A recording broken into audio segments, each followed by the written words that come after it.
الله ربي والإسلام ديني ومحمدا رسول الله ويقيني. Apakah bersentuhan dengan suami batal setelah wudhu? Mazhab Syafi'i batal. Oh, suami istri kan mahram. Mahramnya mahram karena nikah, bukan mahram karena syahwat. Kenapa dengan ibu dengan adik nggak batal? Kamu bersahwat dengan ibu kamu. Saya nggak bersahwat nengok istri saya, Pak Ustadz. Nengok istri orang baru saya bersahwat. Bedakan mahram karena musyawarah, karena nikah, dengan mahram karena nasab. Dengan adik perempuan, dengan kakak perempuan, dengan ibu, dengan bibi, adik ibu, kakak ibu, itu mahramnya mahram muabbad sampai mati. Dengan istri ini kan karena nikah. Oleh sebab itu mazhab Syafi'i batal. Kenapa kawan saya yang dari Muhammadiyah mau berangkat kerja, dia salaman sama istrinya? Dalam hal ini Muhammadiyah pakai majelis tarjih. Majelis tarjih Muhammadiyah mentarjihkan mazhab Maliki. Kalau bersahwat batal, nggak bersahwat nggak batal.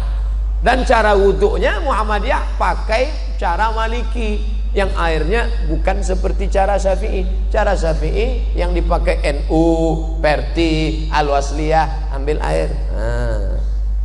Habis itu ambil air lagi untuk telinga. Nah itu kalau Maliki enggak, itu yang dipakai Muhammadiyah. Semua rambutnya basah satu kali nyambung ke telinga. Basah.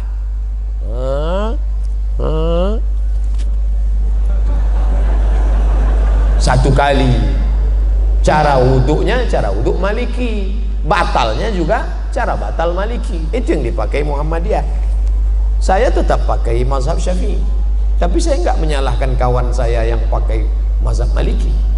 Apakah hukum menahan angin saat sholat? Hukum nahan kentutnya itu makruh, sholatnya sah. Hukum nahannya itu makruh, sholatnya tetap sah. Tapi kalau antum sopnya di belakang, ya lepaskan aja. Daripada antum tahan sampai 4 rakaat loh. Orang salam, assalamualaikum warahmatullah, assalamualaikum warahmatullah, astagfirullah, astagfirullah. Ente enggak? Alhamdulillah. Ustadz, sebenarnya bagaimana konsep kepemimpinan yang benar dalam Islam? Islam enggak membahas masalah kepemimpinan. Siapa bilang? Dalam Islam ada namanya fikih sholat, zakat, puasa, fikih ibadah. Ada namanya masalah gadai, menggadai, pinjam, meminjam, jual beli, fikih muamalah. Ada masalah tolak, rujuk, khulu, fikih munakahah. Ada masalah ngangkat pemimpin, jatuhkan pemimpin, namanya fikih siasah.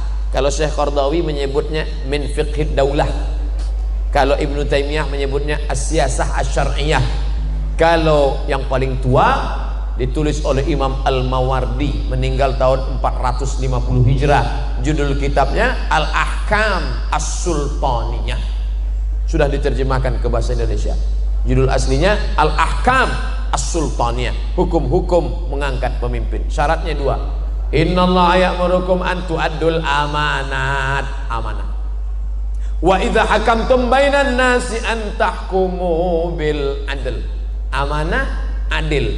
Kalau dia amanah, dia adil, baru masuk ayat berikutnya. Ati'ullah wa ati'ur rasul wa ulil amri minkum. Kenapa ati'u cuma 2? Ati'ullah, ati'u rasul, ati'u ketiga enggak ada. Apa maknanya? Kamu taat pemimpin selama pemimpin itu taat kepada Allah dan Rasul. Begitu kaitannya.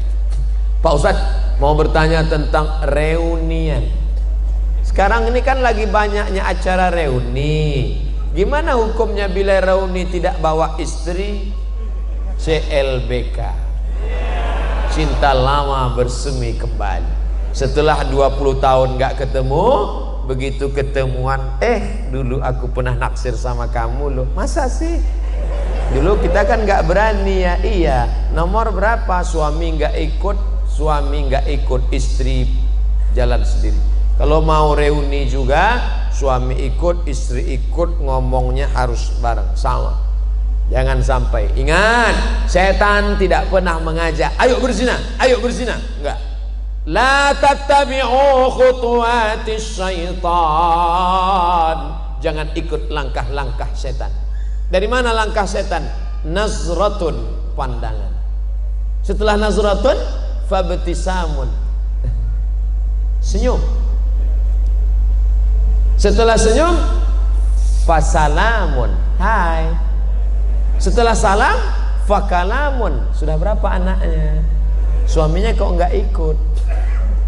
Setelah salam, fakalam.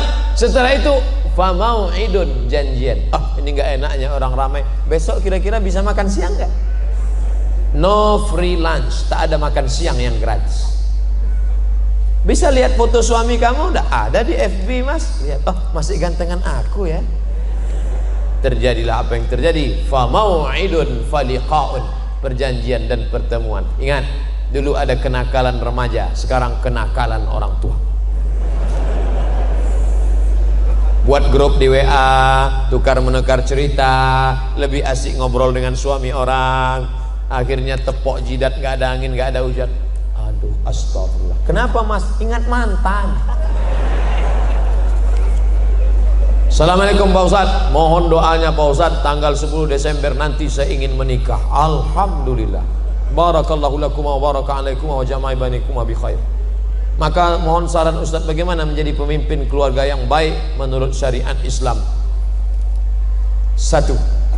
Kau pahami bahwa istrimu itu dipertemukan Allah dengan engkau.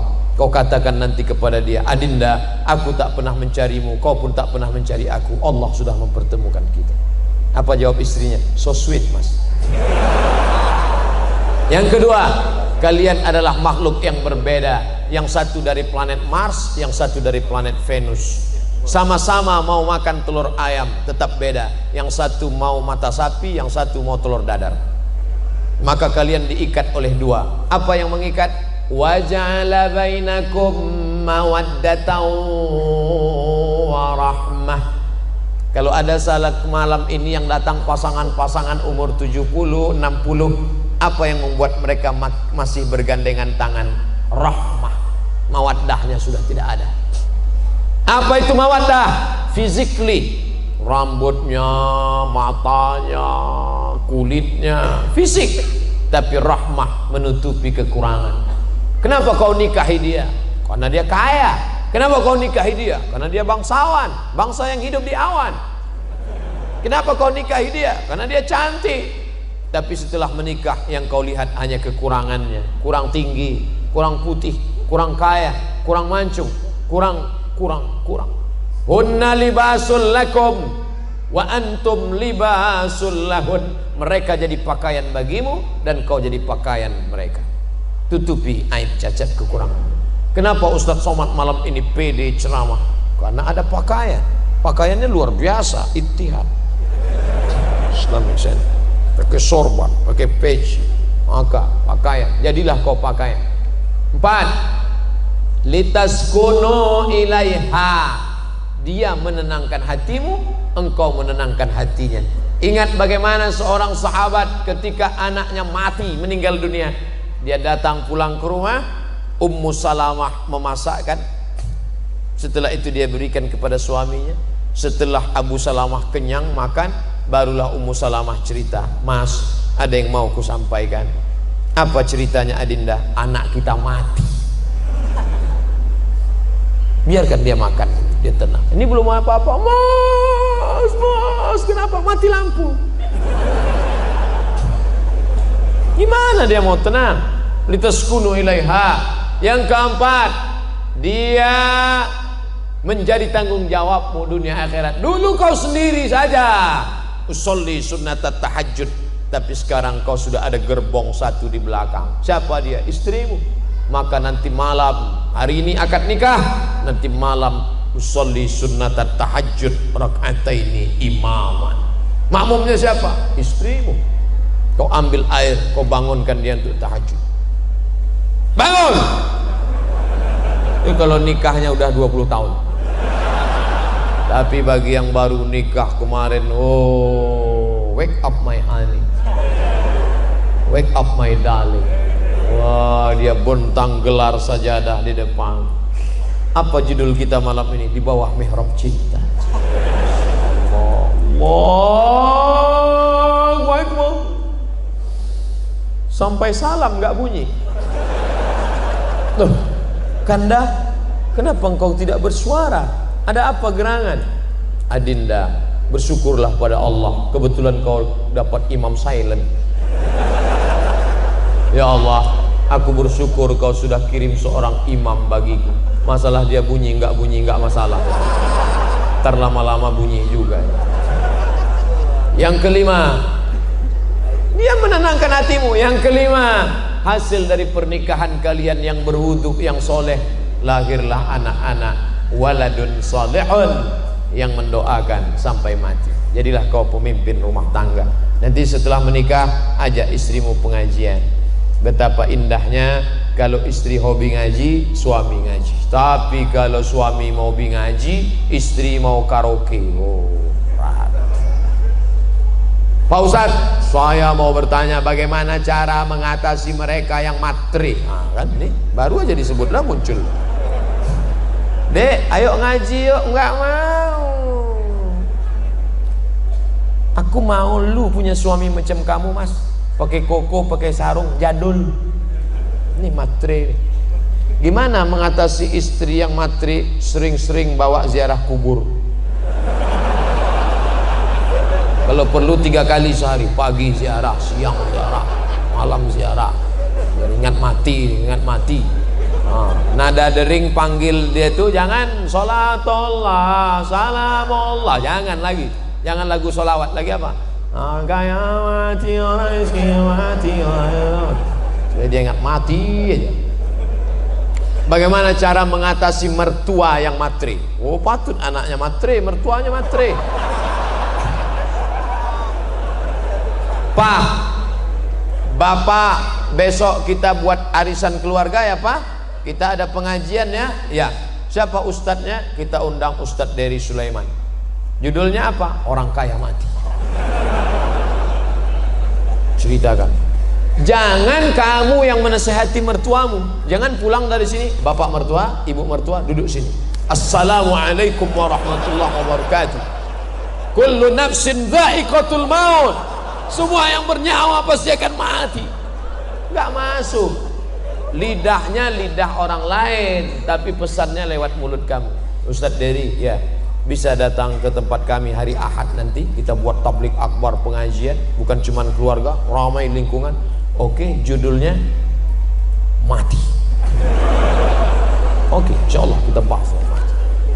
Insya Allah setelah buat pengajian nanti, dibantu dengan doa tahajud malam, orang mertua antum berhenti matre dan dia akan manggil antum sini. Rumah-rumah kos yang sana ambil untuk kamu. Tak ada gunanya. Kenapa begitu Pak? Aku sedang dililit utang sekarang.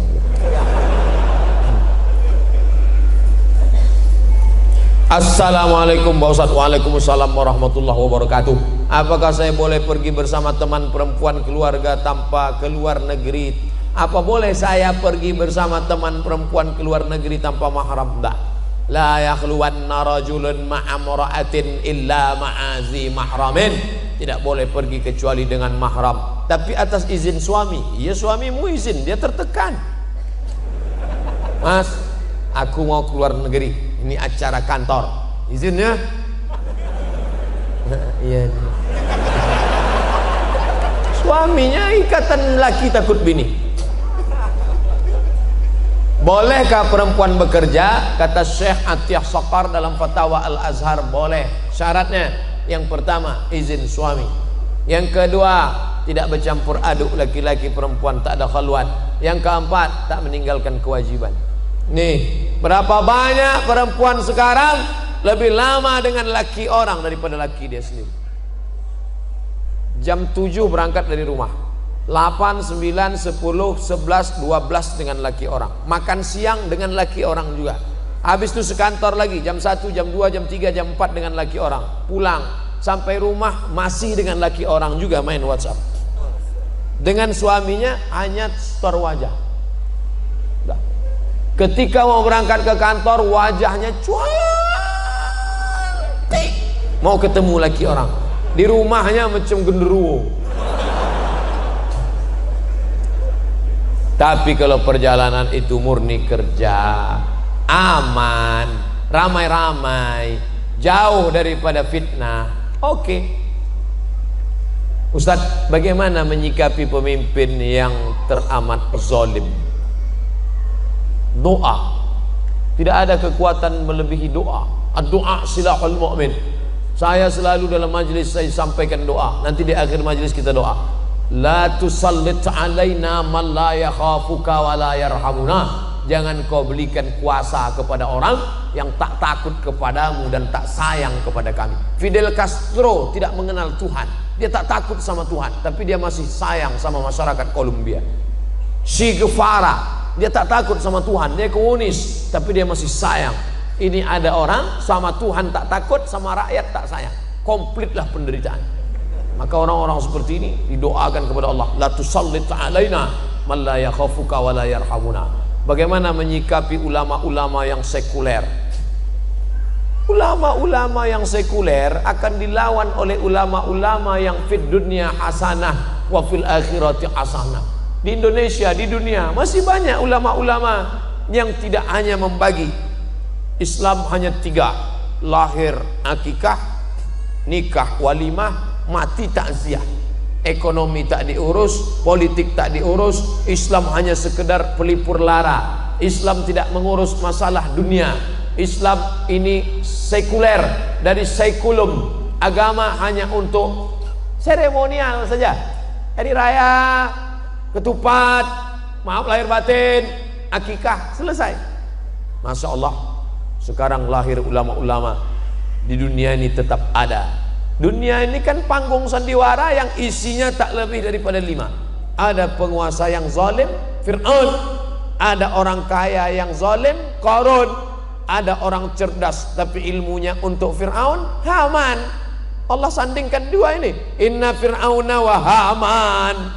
Ada ulama jahat, Bal'am. Ada orang soleh tapi tertindas, Musa alaihissalam. Hari berganti, musim berubah, pentas bubar, tapi isi dunia itu juga. Bagaimana cara membangkitkan ekonomi umat? Kami deklarasi di BKB hari Sabtu malam Ahad kemarin di Palembang, tablik akbar, hijrah, bangkitkan ekonomi umat. Pertama, orang-orang kaya, dokter-dokter spesialis yang punya banyak uang waktu itu kumpul buat minimarket, buat retail, buat toko, bantu umat Islam punya. Nah, jadi, jangan ceramah aja, belanja tempat orang Islam, belanja tempat orang Islam. Di mana tempatnya Pak Ustaz? Aku nggak tahu tempatnya di mana. Harus ada tempatnya. Nih masjid, di samping masjid ada tanah kosong, buat tempat belanja grosir, belanja beras, belanja gula, belanja mie instan, belanja barang umat Islam. Belanja di tempat orang Islam. Karena orang Islam akan bayar zakat, dia akan sodakoh, akan infak. Ini mesti ada terus gerakan-gerakan. Padahal di legenda jamaah sudah memiliki koperasi syariah, mendirikan minimarket Kitamat, tapi animo belanja umat masih rendah, belanja ke lain hati. Padahal belanja Kitamat, kenapa tidak belanja? Lembaganya sudah ada. Kalau tidak ada yang tak sesuai, duduk bersama. Jangan sholatnya Islami, puasanya Islami, umrohnya Islami, ekonominya kafiri. Tak betul. Gerakan belanja. Ini kalau belanja di tempat orang non muslim, wow, jor-joran, kasih terus duit Islam. Tapi kalau belanja sama orang Islam, nawarnya minta ampun. Ikannya berapa, Bu? 10.000. Ish, 5.000 aja ya. Memangnya ente masuk surga gara-gara 5.000 tuh? Memangnya ente kaya gara-gara 5.000 itu? Tapi kalau sama orang lain 50.000 dia tak terasa. Saya mau bertanya, lebih baik nikah dulu baru mapan atau mapan dulu baru nikah? iyakunu fuqara, kalau dia miskin, yughnihimullah, Allah akan mengkayakan dia.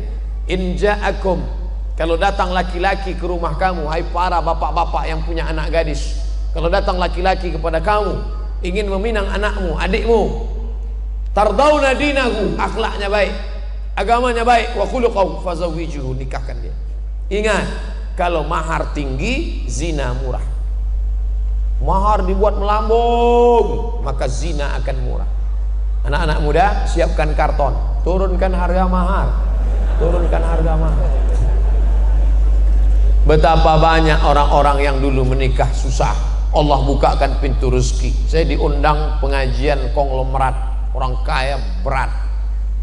Ustaz, kata istrinya, waktu kami baru pertama nikah dulu, setiap bertamu ke rumah orang tutup pintu. Kenapa? Karena dia tahu kami mau pinjam beras. Sekarang lihatlah, hebat, megah, mewah. Oleh sebab itu maka orang tua bantu ini anak-anak muda, jangan sampai mereka berzina. Saya mau anak saya punya kepribadian dulu Pak Ustadz, mobil pribadi, rumah pribadi, ruko pribadi. Bagaimana cara kita bisa mendapatkan ilmu dengan ikhlas? Ngaji ke guru yang sesuai dengan ilmu dan amal. Ada kiai-kiai kita datang ke ustadz. Di sini di Bogor ada majelis Tafaqquh Fiddin, Syekh Nuruddin Marbu Al-Banjari Al-Makki. Semua sanad-sanad kitab mazhab Syafi'iyah ada kepalanya. Murid langsung dari Syekh Muhammad Yasin bin Isa Al-Fadani. Saya pergi ketemu Syekh Ali Jum'ah. Syekh ajiz nih, kasih saya ijazah Syekh. Ajaztuka jami'a marwiyati wa kutubi wa mu'allafati. Aku ijazahkan kepada engkau semua kitabku, semua zikir-zikir, semua kitab-kitabku, semua hadis-hadisku, kuriwayatkan untukmu semuanya. Dikasihnya kitab ijazah. Saya tengok dari mana Syekh Ali Jum'ah ngambil ijazah. Ali Jum'ah dari Syekh Muhammad Yasin bin Isa Al-Fadani, salah satu gurunya, banyak guru-gurunya yang lain. Syekh Muhammad Yasin bin Isa Al-Fadani, salah satu muridnya adalah Syekh Nuruddin Marbu Al-Makki. Nanti akan diundang tabligh akbar kemana? Panggil, belajar, ambil. Bukan saya menafikan kiai-kiai yang lain, mungkin saya tak kenal, mungkin saya tak tahu. Belajar dari kiai-kiai kita yang mukhlisin, yang baik, amalkan. Gak paham nanya, fas'alu ala dzikri in kuntum la ta'lamun. Banyak di daerah Parung, banyak kiai-kiai, habib-habib. Bagaimana cara mensucikan hati dari sifat-sifat yang mengotori hati kita Pak Ustaz? Lihat dulu, kotornya apa? Penyakitnya apa? Gak bisa main pukul rata semua nih, enggak. Hasad misalnya, jadi contoh hasad dengki. Ngelihat orang mobil baru, kumat jantung koroner. Gimana caranya? Pertama, ucapkan selamat, salam sama dia, ucapkan selamat. Selamat ya. Oh itu berat tuh. Kita umurnya sama, kerjanya sama, main bareng, tapi dia nikah duluan. Nah, itu mengucapkan selamat tuh berat. Selamat ya. Maka ucapkan selamat. Barakallahu lakuma wa baraka alaikuma wa jama'a bainakuma fi khair. Nah, yang kedua, doakan dia. Ini jangan lupa doakan dia. Selesai sholat, ya Allah, ini temanku baru aja menikah. Aku nggak terlalu sakit kalau dia menikah ya Allah. Yang ku sakitkan aku suka sama istri dia itu.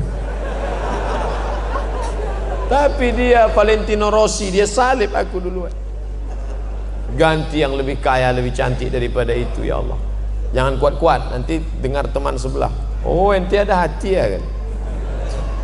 Pertama doakan dia langsung. Yang kedua doakan dia daripada jauh, dari rumah, dari mana jauh.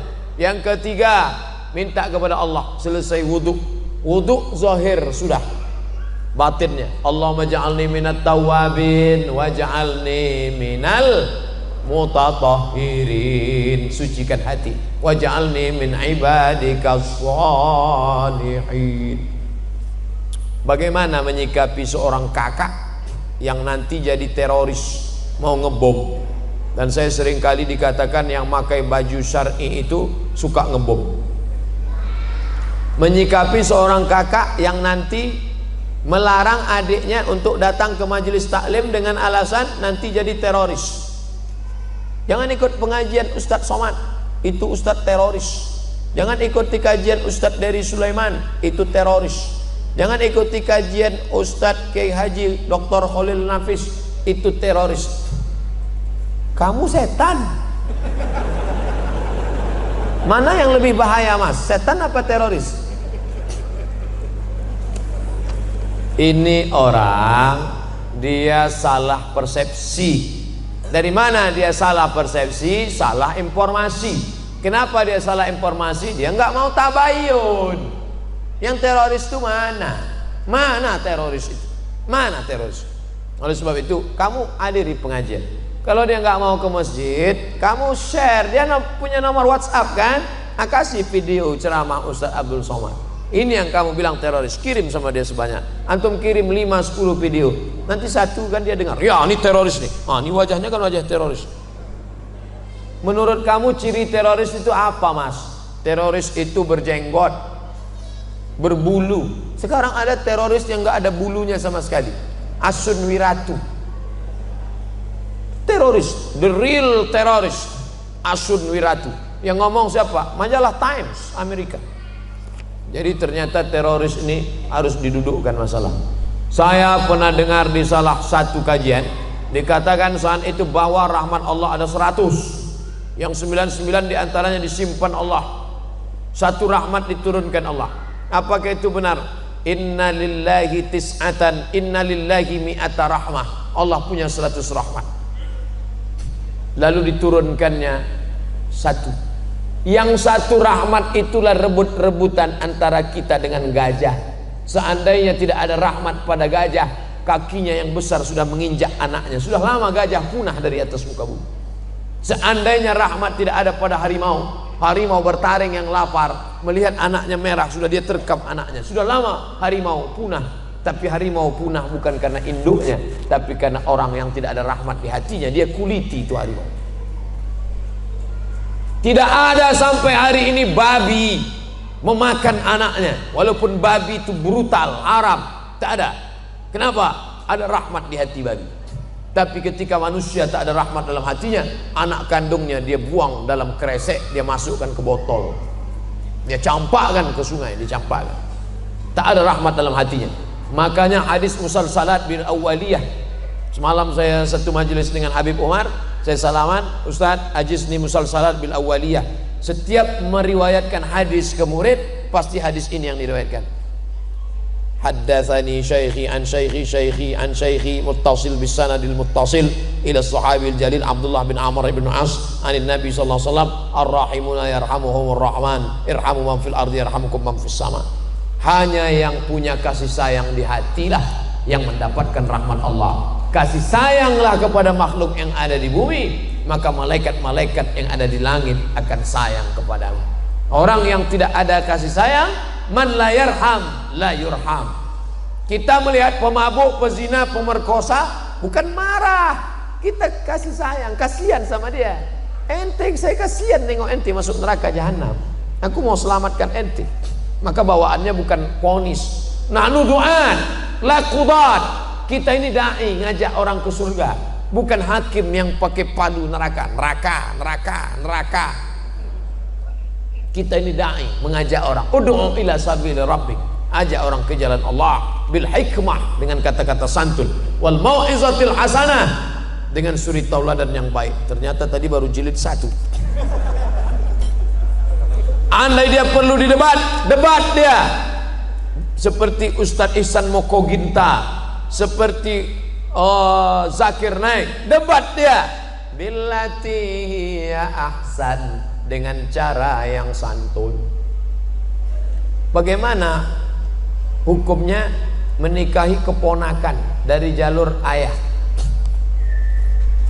Saya laki-laki, adik saya laki-laki, adik saya perempuan, adik saya laki-laki punya anak perempuan, saya nikahi dia, nggak boleh, karena dia ponakan saya. Uriman alaikum ummahatukum, mak kamu, wa banatukum, anak kamu, wa akhawatukum, saudari kamu perempuan, wa ammatukum, adik atau kakak ayah kamu, wa akhawakhalatukum, adik atau kakak bibi dari ibu kamu, Wa banatul akhi. Nah, ini enggak boleh. Tak boleh kamu menikahi anak saudaramu. Wa banatul ukhti. Tak boleh kamu menikahi anak saudarimu. Itu ponakan kamu, enggak boleh kamu nikahi. Macam enggak ada aja perempuan lain. Banyak perempuan serak-serak di jalan. Pak Ustaz, bagaimana kalau saat tawaf batal wudhu karena bersentuhan dengan lawan jenis saat berdesakan? Andai antum berpegang ke mazhab Syafi'i sekalipun nggak batal. Kenapa? Darurat tawaf. Dalam mazhab Syafi'i pun nanti kalau ada ustadz yang ngajarkan harus pindah mazhab Maliki supaya nggak batal. Nggak perlu pindah mazhab. Walaupun pindah mazhab itu khawatirnya nanti main-main mazhab ini jatuhnya tetap rukhas. Tetap mazhab Syafi'i karena darurat tawaf tetap tidak membatalkan. Jaga, tutup pakai kain semua, kain ihramnya tutup semua. Kaki tetap nginjak. Orang-orang India yang nggak pakai kaos kaki. Darurat tawaf. Apa hukum jadi sales mobil yang makan uang dari keuntungan menawarkan mobil secara kredit kepada konsumen? Ada pekerjaan langsung, ada pekerjaan tak langsung. La'anallahu akilar riba, yang makan riba. Wa mukilahu, orang yang diberi makan atau yang mewakilkan transaksi. Wa katibahu, yang jadi pegawai penulis administrasinya. Wa syahidaihi, yang jadi dua saksinya. Kulluhum sawa.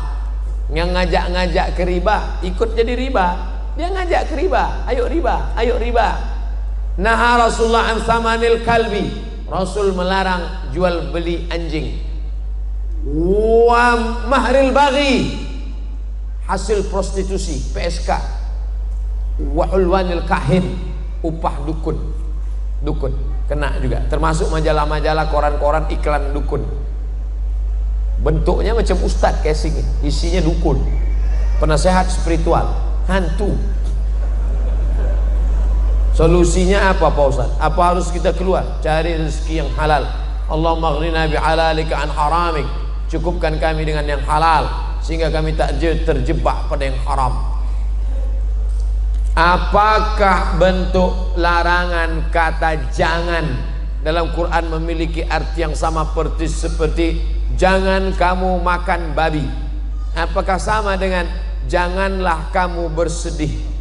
Ini dibahas dalam ilmu usul fikih. La ta'kulur riba, jangan kamu makan riba, dengan ayat la tadkhulu buyutan ghaira buyutikum hatta tasta'nisu wa tusallimu ala ahliha. Sama ndak la di sini tufidul haram dengan di sini tufidul karahah? Maka di situ dibahas dengan ilmu namanya usul fiqih. An-nahyu lit tahrim atau lil karahah, al-amru lil wujub atau lin nadab. Nah, itu dibahas dalam ilmu namanya usul fikih. 2 SKS, 16 tatap muka, potong mid semester, potong tatap muka pertama, potong tatap muka terakhir, libur hujan 2 hari, banjir 2 hari. Baca, jangan lagi harapkan di lokal.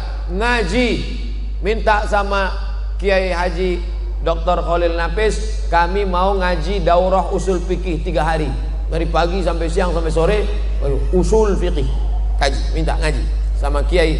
Pak Kiai datang ke pondok-pondok, minta ngaji usul fikih. Halal, haram, makruh, mubah, itu produknya.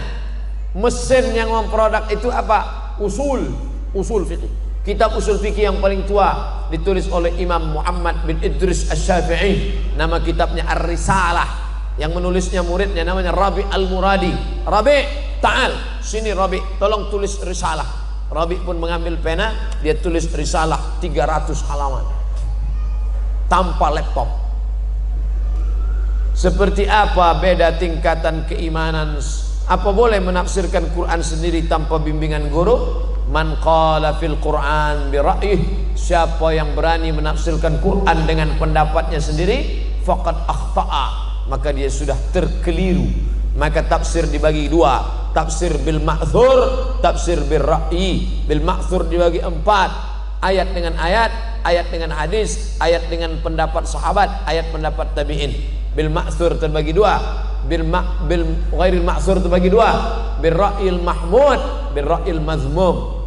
Maka yang mahmud terpuji boleh, yang mazmum tercela, maka mesti berguru. Man la syaikha lahu fasyaitanu syaikhuhu. Siapa yang tak berguru, setan gurunya. Hadisnya sahih tapi pemahamannya sakim karena dia tak berguru. Seperti apa beda tingkatan iman jamaah biasa dengan ulama zaman seperti antum? Ana bukan ulama, ana ustad. Kan sudah dibilang tadi ustad. Seberapa jauh lagi beda keimanan dengan imam 4 mazhab. Al-iman yazid wa yanqus. Iman itu bertambah dan berkurang. Maka kalau mau dibandingkan iman, seandainya ditimbang iman Abu Bakar dengan iman umat ini, tak bisa setengahnya, kata Nabi SAW. Yazid bertambah, ngumpul dengan orang baik, bersama orang baik. Yazid di tempat yang baik. Yanqus, kumpul dengan orang tak baik, membahas yang tidak baik. Di tempat yang tak baik, no signal.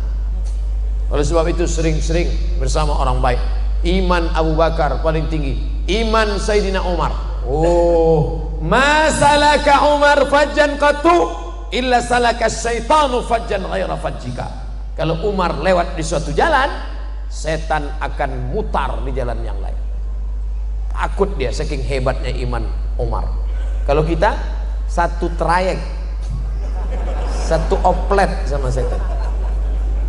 Oleh sebab itu maka kita pertebal, kita perkuat iman dengan banyak-banyak ibadah kepada Allah, menguatkan tauhid sifat 20, wujud, qidam, baqa, mukhalafatul awadis, qiyamu binafsi, wahdaniyah, ngaji sama kiai, ngaji sama buya.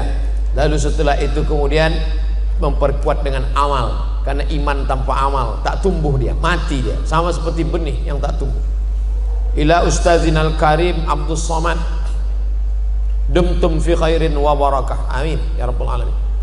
Apa saja langkah-langkah yang seharusnya ditempuh bagi seorang mahasiswa yang akan belajar ilmu perbandingan mazhab? Pertama, dalami dulu mazhab Syafi'i.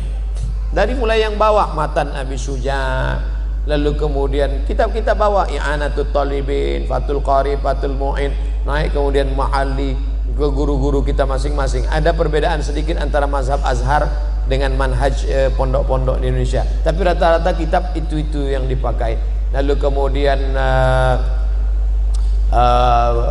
kitab Imam Nawawi, Raudatul Talibin, Al-Majmu' Syarah Muhazzab. Nah, ini kuasai dulu mazhab Syafi'i. Habis itu baru mazhab yang lain melalui kitab perbandingan mazhab. Yang paling tua ditulis oleh Ibnu Rushd, Bidayatul Mujtahid wa Nihayatul Muqtasid. Yang lebih sistematis, simple, yang zaman sekarang ditulis oleh Al-Jaziri, Al-Fiqh 'alal Madzahibil Arba'ah. Yang lebih besar lagi, lebih banyak, lebih cabangnya lebih komplit, ditulis oleh Syekh Wahbah Zuhaili, Al-Fiqhul Islami wa Adillatuh, Islamic Jurisprudence and Evidence. Nah, ini perbandingan mazhab. Kuasai tapi berguru tetap. Kalau nggak paham nanya, Syekh, Ustadz, apa sih kaul azhar, kaul zohir, kaul sohih, kaul asoh? Istilah-istilah mazhab itu dibahas di muqaddimah kitab Al-Fiqhul Islami wa Adillatuh. Jangan baca terjemah. Jangan baca terjemah. Untuk pemahaman umum oke, tapi kalau untuk mengajar tak bisa terjemah. Harus baca kitab aslinya. Bapak-bapak ibu yang untuk diri sendiri tak masalah, baca buku terjemah. Tapi kalau untuk mengajar, karena banyak kata-kata yang mewakili satu kata bahasa Arab punya 10 wajah, yang bisa diucapkan si peterjemah satu, padahal kata-kata itu punya wajah yang lain. Apakah dengan menikah yang kita statusnya masih seorang mahasiswa itu akan memberikan semangat dalam belajar, atau malah sebaliknya? Saya nggak tahu, karena saya setelah tamat baru nikah. Tanyalah sama ustadz-ustadz yang ketika kuliah dia nikah dan sukses, punya pengalaman. Bagaimana menurut pandangan Pak Ustadz? Ini kan ilmu bukan teori. Nanti saya katakan kamu nikah aja, nanti makin nikah IP kamu bisa 4, tahu-tahu IP-nya 2,0. Ustadz dulu, oh saya setelah selesai. Saya selesai kuliah, selesai S1 di Mesir, selesai S2 di Maroko, pulang baru menikah. Tapi kalau antum, kemarin saya ke Mesir, banyak mahasiswa-mahasiswi, orang tuanya mapan, boleh nggak kami nikah Pak Ustaz? Oke. Terus belanjanya gimana? Gabungkan antara kiriman bapak kamu sama bapak dia. Bapak-bapak kan jadi banyak.